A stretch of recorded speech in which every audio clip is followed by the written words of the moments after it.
হরে রাম রাম রাম হরে হরে। ওং নমো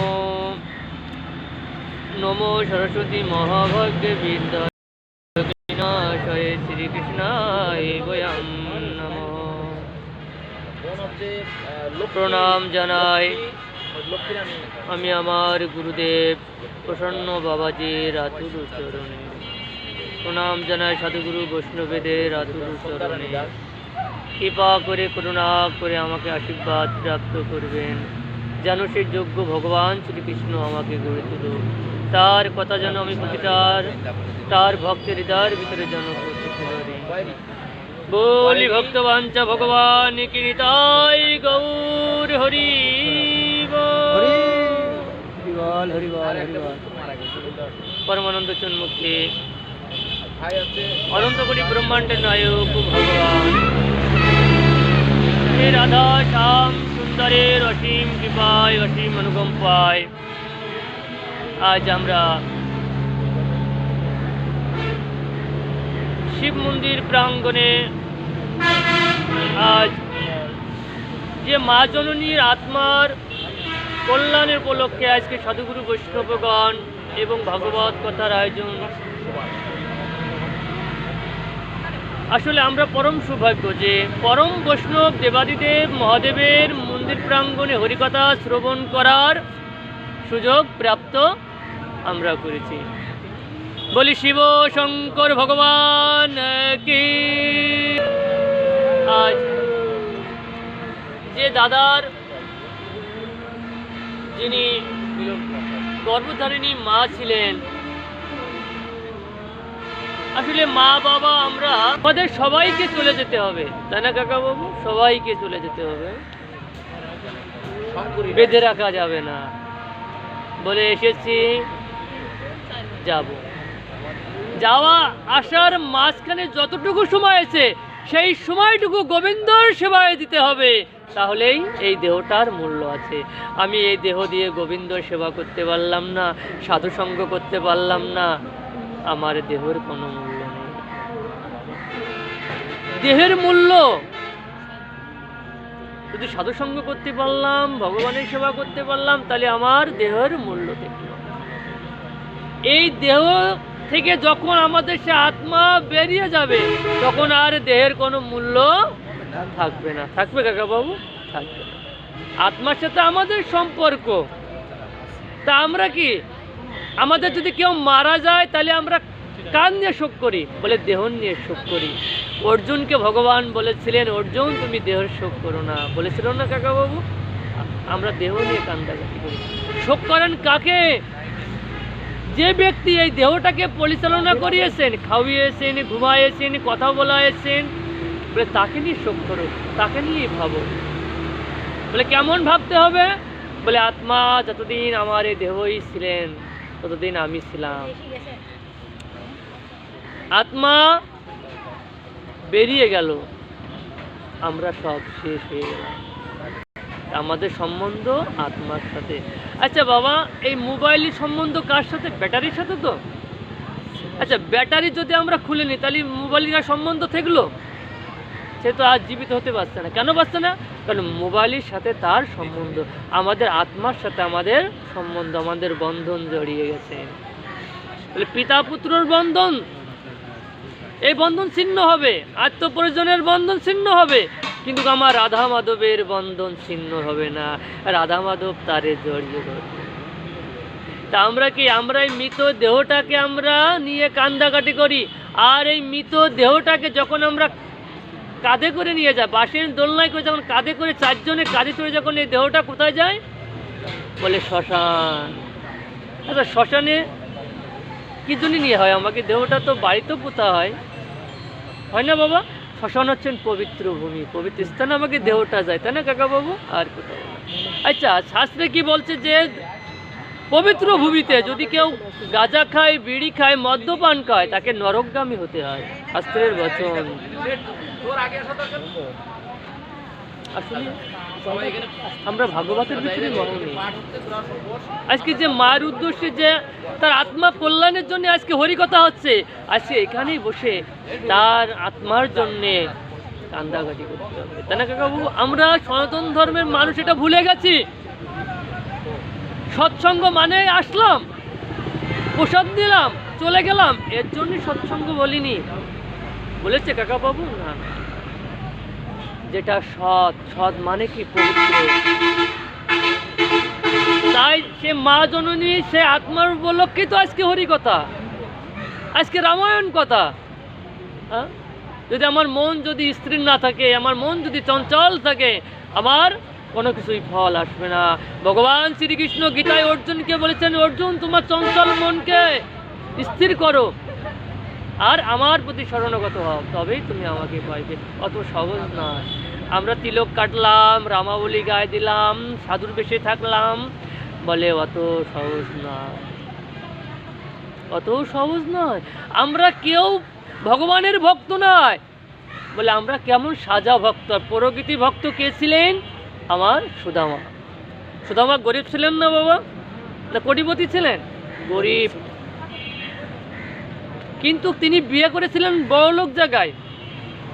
তার স্ত্রীর নাম ছিলেন সুশীলা। সুশীলা কোটিপতি ঘরের কন্যা, কিন্তু সুশীলার মা বাবা বলেছিলেন, সুশীলা আমরা তোকে কিছু দিই। সুশীলা বলেছিলেন, না মা, আমার স্বামী যতটুকু আয় আছে সেই আয় দিয়েই, সেই অর্থ দিয়েই আমি আমার জীবন যাপন করি। দেখেন স্ত্রী কাকে বলে? স্ত্রী কাকে বলে? এই তো স্ত্রী। স্বামী যতটুকু রোজগার, ততটুকু নিয়ে সে সন্তুষ্ট ছিলেন। আমার কথা বললে তো ভালো শোনা যেত। সুদামা, ওই পর রেখে দেন। সুদামা আমার স্ত্রী আছেন সুশীলা দেবী। সুশীলা দেবী সুদামাকে বলছেন, আপনি তো ভগবানের বন্ধু, ভগবানের ভক্ত, ভগবানের কি দেখতে আপনার মনে ইচ্ছে চায় না? সুদামা বলছে, মনে তো ইচ্ছে চায়, সেই কবেই ছোটবেলায় দেখেছি। কি নিয়ে যাব? আমার ভগবানের কি নিয়ে যাব? আমার কি আছে দেবার? আমার কি আছে? আমার তো কোনো সামর্থ্য নেই, আমাদের কি আছে? আমরা ভগবানের ফল দিলাম, বস্ত্র দিলাম, দিলাম না, কি আছে আমাদের? কিছু দেবার। সুদামার স্ত্রী সুশীলা দেবী বলছেন, আপনি তো ভিক্ষা যান, আজকে ভিক্ষার ঝুলি নিয়ে আমি যাব, আজকের ভিক্ষা ঝুলি নিয়ে আমি যাব। সুশীলা দেবী যখন ভিক্ষা ঝুলি নিয়ে যখন গ্রামে গ্রামে যাচ্ছে, গ্রামের মানুষ বলছে, ওরে দেখ, আগে স্বামী দেবতা আসতো, এখন স্ত্রী এসেছে। যে দুয়ারে যায় সে দুয়ারেই ফিরিয়ে দে, তাকে ফিরিয়ে দে, সুশীলাকে ফিরিয়ে দে, ভিক্ষা নেই। বাবা এটাও অপরাধ। যদি আপনার দুয়ারে যদি কেউ যায়, তাকে ফিরেবেন না, কিছু না কিছু দেবেন, আপনার সামর্থ্য আছে। বলে তুই কি হয়? বলে তুই গৃহস্থর মঙ্গল। আজ সুদামা কি করছেন? সেই সুদামার স্ত্রী সুশীলা দেবী দুয়ারে দুয়ারে যে ভিক্ষা চাচ্ছে, কোনো দুয়ারে যখন ভিক্ষা পেল না, আর এক বাড়ি যে যখন বলেছেন, আমার দুটো ভিক্ষা দে। ঘর থেকে ছোট একটা বালক বেরিয়ে এসেছে, বলছে, মা ভিক্ষে যাচ্ছে। ঘর থেকে তার মা বলছে, ওরে পচা দুর্গন্ধ যে চিড়ে আছে না, ওইগুলো দিয়ে দে। দেখুন সুশীলা দেবী সেই পচা দুর্গন্ধ চিড়ে নিয়ে চলে আসলেন। সুদামা বলছে, কই দেখি দেখি আজকে কি পেয়েছো? যখনই দিয়েছেন বলছি, এই বলছে, ঠিক আছে আমি এই নিয়ে যাব। আজকে সুদামা সেই পচা দুর্গন্ধ চিড়ে নিয়ে ভগবানের পথে রওনা হচ্ছেন।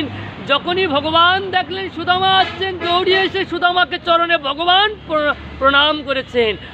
কেউ বলছে, সুদামা তোর তো পাপ হবে। বলছে, আমার পাপ হোক আমার বন্ধুর মনে। আমরা কে? আমরা গুরুজনের চরণে প্রণাম করতে তাই আমাদের লজ্জাবোধ হয়, তার আশীর্বাদ কি পাবে?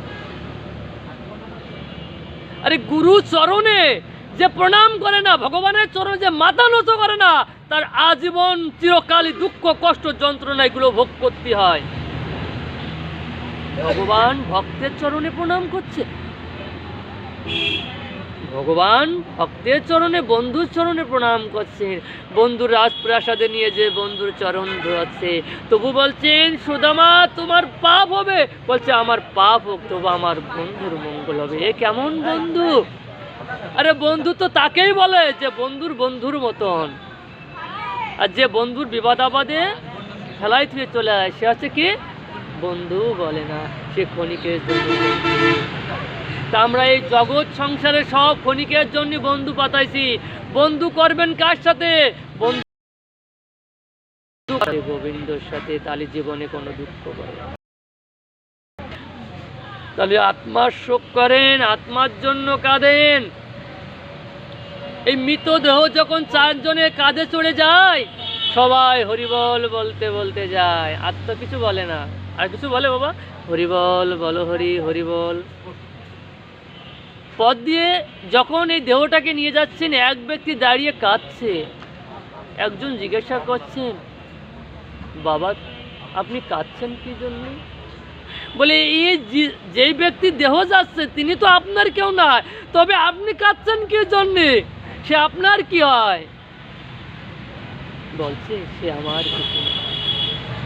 কাঁদছি কি জন্যে? আমার দুই চোখের নয়নে জল আসছে কি জন্যে? বলে বলে ওই ব্যক্তি আমাদের দেখিয়ে দিয়ে গেল।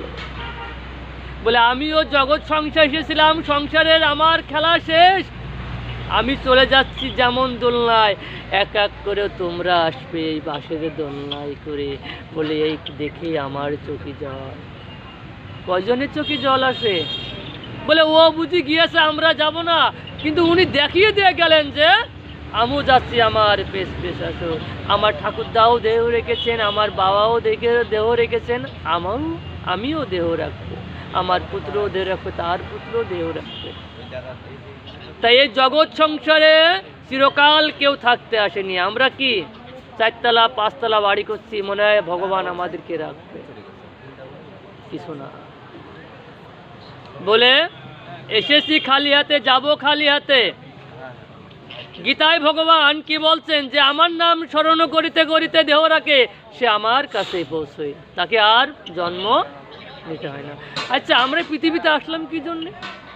আমরা মনুষ্যরূপে পৃথিবীতে আসলাম কি জন্যে? আর মনুষ্যরূপে জন্মগ্রহণ করে আমরা কেউ সুখী আছি না। আমরা এর আগে কীট পতঙ্গ হয়েছিলাম। ভগবানের কাছে বলেছি, ভগবান একটু দয়া করে কৃপা করে আমাদেরকে মনুষ্য রূপে দেন। তা ভগবান কৃপা করে আমাদেরকে মনুষ্য রূপ দিয়েছেন, এই মনুষ্য দেহ দিয়েছেন। জড় জগৎ আর চিন্ময় জগৎ। শাস্ত্রে কি বলছেন? বেদ গীতায় কি বলছেন? যে যখন আমরা চিন্ময় জগতে ছিলাম, যখন আমরা চিন্ময় জগতে ছিলাম, তখন কি আমরা ভগবানকে মানিনি, ভগবানকে প্রণাম করিনি, ভগবানকে শ্রদ্ধা করিনি, তাই তাদেরকে জড় জগতে পাঠিয়েছেন। আচ্ছা জড় জগতে কি কোনো শান্তি আছে? না, জড় জগতে কোনো শান্তি নাই, সুখ নাই, শুধু দুঃখ আর দুঃখ। বলে তিতাব জ্বালায় জ্বলতে, দৈহিক, দৈবিক আর ভৌতিক, এই 3 জ্বালা থেকে কেউ এখনো বাঁচতেও পারেনি। দৈহিক জ্বালা কি? দেহের জ্বালা। আচ্ছা কেউ কি এই দেহের জ্বালা নিয়ে কেউ শান্তিতে আছে? না না না। দেহের জ্বালা কি? কারোর ঘাড়ে ব্যথা, মাজায় ব্যথা, পেটে ব্যথা, এইগুলো সবসময় লেগে আছে। আর ভৌতিক, ভৌতিক মানে দেবতাদের জ্বালা। দৈহিক মানে কি? দেবতাদের দেহের জ্বালা, আর ভৌতিক মানে দেবতাদের জ্বালা। এই তিতাব জ্বালা থেকে আমরা কেউ কখনো বাঁচতেও পারিনি। যদি মনে কখনো দুঃখ আসে, যদি মনে কখনো কষ্ট লাগে, সঙ্গে সঙ্গে গোবিন্দর কথা শুনতে শুরু করে দেন। যতক্ষণ পর্যন্ত গোবিন্দর কথা শুনবেন, ততক্ষণ পর্যন্ত জীবন থেকে দুঃখ, কষ্ট, যন্ত্রণা এগুলো ভুলে যাবে। দেখুন পাঠ চলাকালে কোনো কথা বলতে নাই, আর পাঠে বসার মুহূর্তে মাঝে মাঝে উলুধ্বনি দিতে হয়, শঙ্করধ্বনি দিতে হয়, এগুলো শাস্ত্রের বচন। যখন মা পার্বতীকে যখন মহাদেব যখন সে গোবিন্দর কথা শুনিয়েছিলেন না, তখন মহাদেব বলেছিলেন যে মাঝে মাঝে তুমি একটু জয়ধ্বনি দেবে। কারণ কি? বলে জয়ের ধ্বনি দিলে গোবিন্দর কথা আরও বাড়ে, আরও বাড়ে। বলে আখায় যখন আপনি জাল দেন না, আগুনের তাপ যখন কড়াইতে লাগে না, তখন তেলগুলো বাড়ে।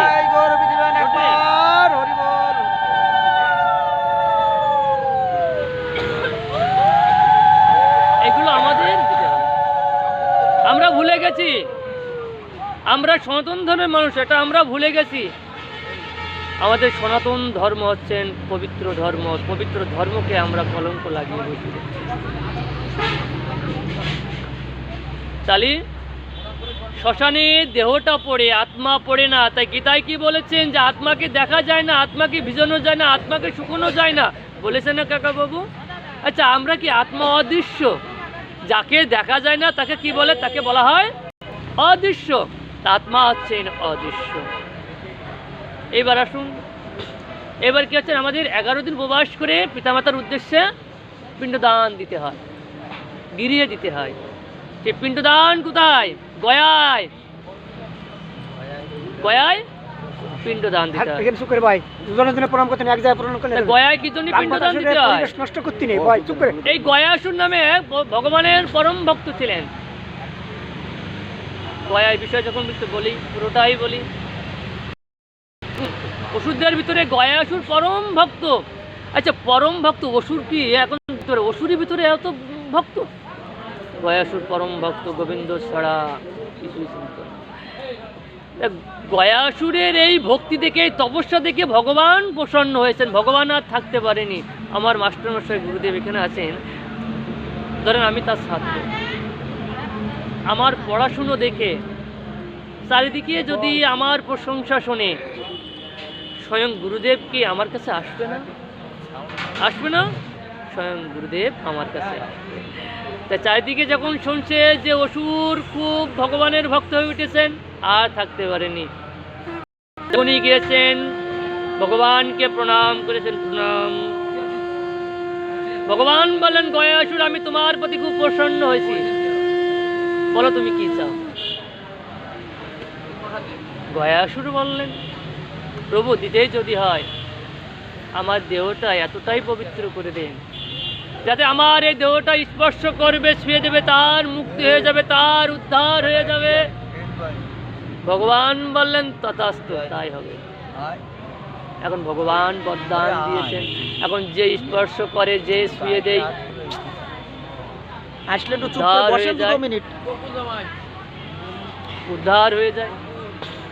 এখন এই দেবদেবতা এই দৃশ্য দেখে তারাও অবাক মেরে গেছেন। তাই তো পাপ পুণ্যের কোনো হিসেব থাকলো না। দৌড়িয়ে ব্রহ্মার কাছে গিয়েছেন, ব্রহ্মাকে প্রণাম করেছেন। আসলে ব্রহ্মার কিন্তু পূজা হয় না। পুজো হয় কাকা বাবু? ব্রহ্মার একটা অভিশাপ ছিল, দিয়েছিলেন কে? স্বয়ং ভোলানাথ দিয়েছিলেন অনেক। তা তখন কি বলছেন? তখন ব্রহ্মার কাছে যে বলছেন, পিতাশ্রী, ভগবান তো গয়াসুরকে এমন বরদান দিয়েছেন যে বরদান আজ পর্যন্ত পৃথিবীতে কেউ কাউকে ভগবান দেয়নি। বলে কি বরদান দিয়েছেন? যে গয়াসুরে স্পর্শ করলে শুয়ে যে তার উদ্ধার হয়ে যাচ্ছেন। ব্রহ্মা তো চিন্তায় পড়ে গেলেন, তাই তো পাপ পুণ্যেরা হিসেব থাকলো না, পাপ পুণ্য হিসেব না। এখন যদি কি, এখন যদি আমি মারি, খুন, রাজধানী কথা, তোমার আর বিচার থাকছে না। কারণ ব্রহ্মা চলে গেছেন কোথায়? ব্রহ্মা চলে গেছেন ভগবানের কাছে। ভগবানের কাছে জিজ্ঞাসা করছেন, আপনি তো গয়াসুরকে এমন বরদান দিয়েছেন যে আজও পর্যন্ত কাউকে দেন। ভগবান বললেন, তাহলে এক কাজ করো, তোমরা গয়াসুরের কাছে যাও, গয়াসুর কাছে যে বলো আমরা যজ্ঞ করব। ব্রহ্মা যে উপস্থিত হয়েছেন, গয়াসুর দেখে তো খুব প্রসন্ন হয়েছেন। আসুন আসুন, প্রণাম করেছেন। আমার কি সৌভাগ্য, আপনি আপনি আমার আশীর্বাদিত হয়েছেন। আচ্ছা, যদি কোনো গুণী ব্যক্তি যায়, যদি কোনো বৈষ্ণব গিরিয়ে যায়, তাই কি বলে?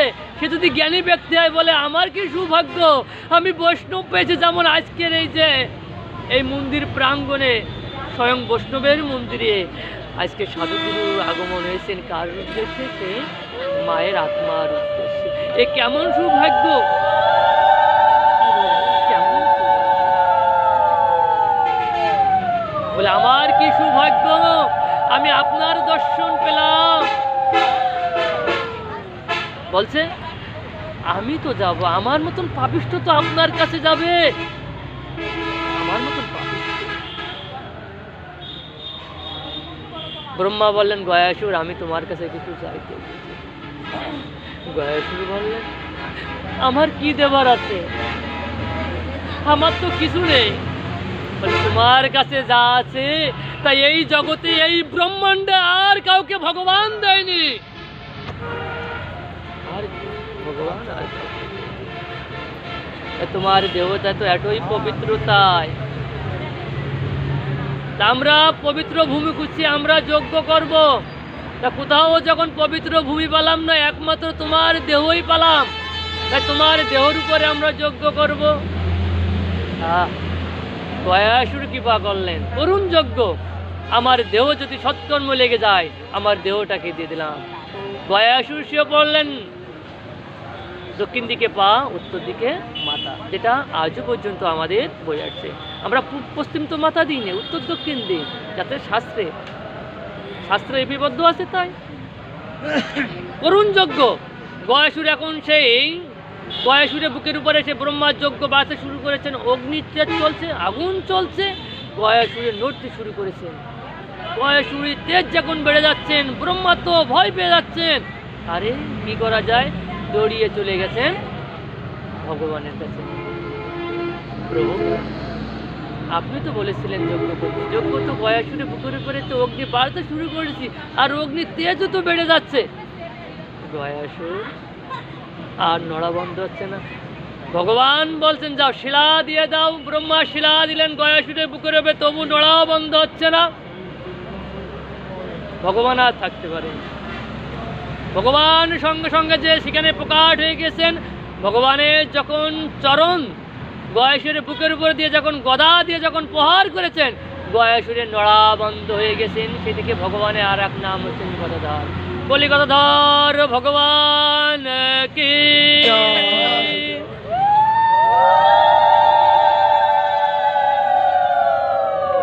গয়াসুর আমি তোমার প্রতি প্রসন্ন হয়েছি, এখন তো তোমার এই দেহ ত্যাগ করে চলে যেতে হবে, দেহ ত্যাগ করে চলে যেতে হবে। গয়াসুর বললেন ঠিক আছে, আমি এই দেহ ত্যাগ করে দেব, কিন্তু আর একবার বদদানটা কি, আজ থেকে আমার এই দেহের উপরে আপনার চরণশিলা গদা পড়েছে। আজ থেকে পিতৃপুরুষের উদ্দেশ্যে এখানে যে শ্রাদ্ধ পিণ্ডদান করবে তার পূর্বপুরুষ উদ্ধার হয়ে যাবে। ভগবান বললেন তথাস্তু, তাই হবে। সেদিন থেকে আমাদের গয়ায় পিণ্ডদান। গয়া হচ্ছেন খুব মূল্যবান। কোনো ব্যক্তি যদি গয়া যায়, যদি আপনি আমি যদি আর কেউ যদি সেই পিতামাতার উদ্দেশ্যে যদি কিছু দিই, তাও মঙ্গল হবে। গয়ায় যেয়ে কিন্তু আপনার কি হতে হবে, টাক হতে হবে, শ্রাদ্ধ কার্য সব কিছু করতে হবে, গৃহে বসে যা করছিলেন তা এখানে করে আসতে হবে। বুঝতে পেরেছেন আমাদের গয়ায় কি জন্য পিণ্ডদান হচ্ছে। তো সময় বেশি নেই, আমার সময় একটু কম দিয়েছেন। আসলে সব আমার গুরুজি আছেন না, তো মাস্টার মশাই আমার কাকা হবে। 4 মিনিট আছে, হ্যাঁ 4 মিনিট আছে। মাত পাঠ করে দে। আমরা ভাই বোন, মানে ভারতে, আর একটা আছে সে ঢাকা, সে ওখানে কাজ বাজ করবে, আমি এখানে অদম, আমি একা। আর একটু বোনেরা ভগ্নি কোথায় আসছে, আমরা একটু প্রণাম করি।